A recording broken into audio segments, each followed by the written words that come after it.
Amanpour is an insider with more than 30 years' experience in what he calls the pro-Israel community. How do you explain the fact that it is so powerful? The Jewish community in the United States is not huge, it's not massive. No, I really don't think that we're that powerful. The way supporters of Israel present themselves to the administration and to the Congress is always in what is in the best interests of the United States. To the right, a little bit that way. They are primarily secular organizations. Our good friend, Senator Harry Reid. But the lobby's political clout has helped the staying power of religious settlers in the West Bank. The United States has never been able to put serious pressure on Israel to halt settlement building. And of course, the reason is because of the power of the lobby.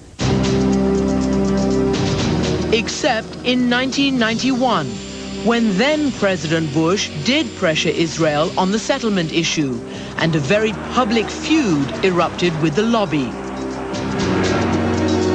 President George Bush and his Secretary of State James Baker were trying to push Israel into peace talks with the Palestinians. Nothing has made my job of trying to find Arab and Palestinian partners for Israel more difficult than being greeted by a new settlement every time I arrive.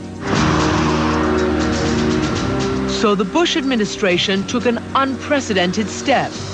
U.S. loan guarantees for housing in Israel would now come with strings attached.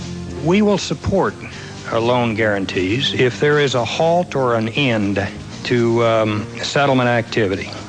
Those were fighting words. I'd heard today there were something like 1,000 lobbyists on the Hill working the other side of the question. We got one lonely little guy down here doing it. There were 1,000 lobbyists, many from the powerful American Israel Public Affairs Committee, known as AIPAC. Its annual convention in Washington sends members out to work the Hill. On the issue of loans, Congress got the message. We should stick with our friends. Just not the right or fair way to treat an ally. By forcing the fight, the president gets in the way of the peace process. President Bush vowed to stand firm. I'm not going to shift the foreign policy of this country because of political expediency. I can't do that and have any credibility worldwide. But just a few months later, the very week of the Republican National Convention, the pro-Israel lobby had something to celebrate. President Bush announced his support for the loan guarantees. And to this day, no other administration has so publicly threatened to withhold financial support because of the settlements. We've been able to promote strong, close U.S.-Israel relations. For Israel's friends on Capitol Hill, the pro-Israel lobby writes legislation, offers free trips to Israel, and contributes money. No real secrets. They do all the things that we're permitted to do in a democracy. As for political enemies, pundits still talk about the drubbing Senator Charles Percy took in 1984.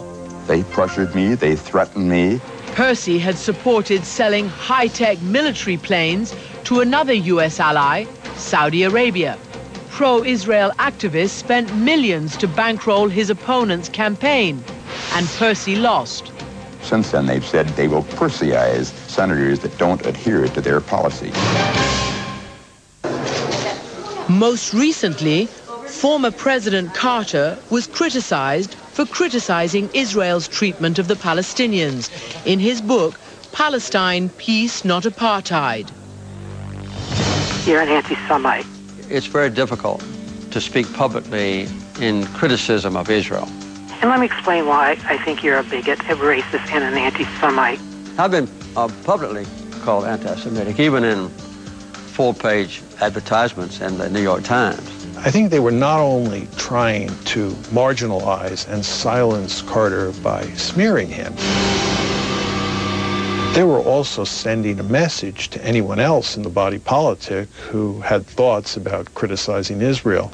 Morris Amanpour says he doesn't consider Carter or Mearsheimer anti-Semitic, simply misguided.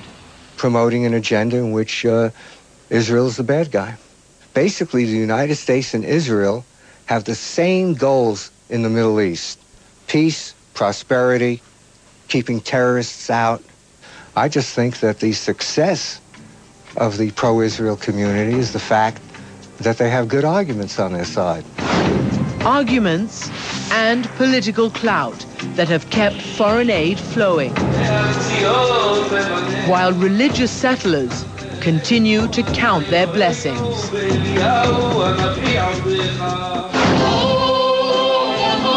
When we come back, we need to kick it up a notch. God's Christian and Jewish warriors unite. And later, we wanted to protest the demolition, but nobody intended to harm anyone. But they ended up with an angry and bloody civil war.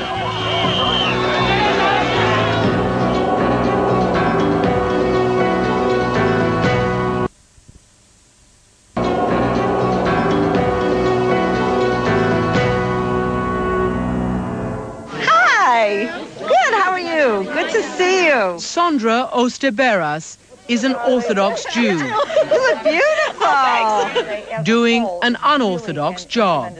If you had asked me 10 years ago what I would be doing with my life, I don't think I would have told you I'd be in church. Sandra stumps for money from evangelical Christians to support Jewish settlements in the occupied territory, land she calls biblical Israel. Tonight, she's visiting Pastor Gary Cristofaro at his First Assembly Church of God in Melbourne, Florida. If it wasn't for what the Jews brought to Christianity, there would be no Christianity. Pastor Gary and his flock take their Jewish roots so seriously, they hold services on Friday night, the Jewish Sabbath. Baruch atah Adonai Eloheinu melech haolam.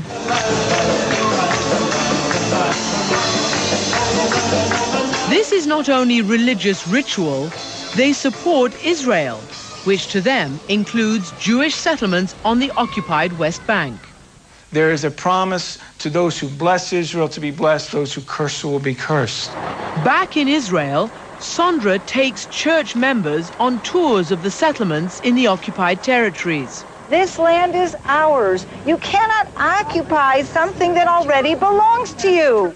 And they've donated more than $100,000 to support them.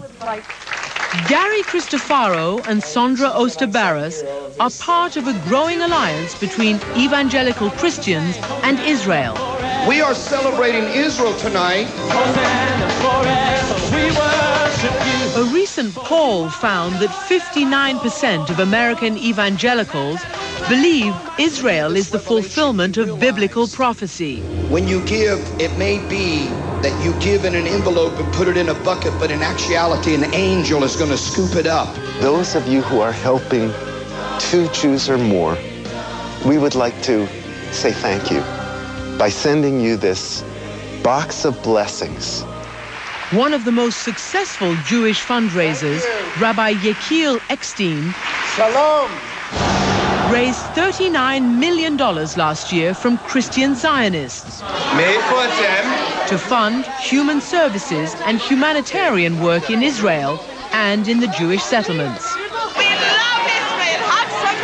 And when Christian Zionists turn out in the thousands to demand that Washington politicians support Israel, the politicians respond. Greetings from the President of the United States. This letter from George Bush. Amen? Okay. Sandra says God called her to do this work. She left her high-powered, high-paid job as a Wall Street lawyer and moved to Israel in 1984.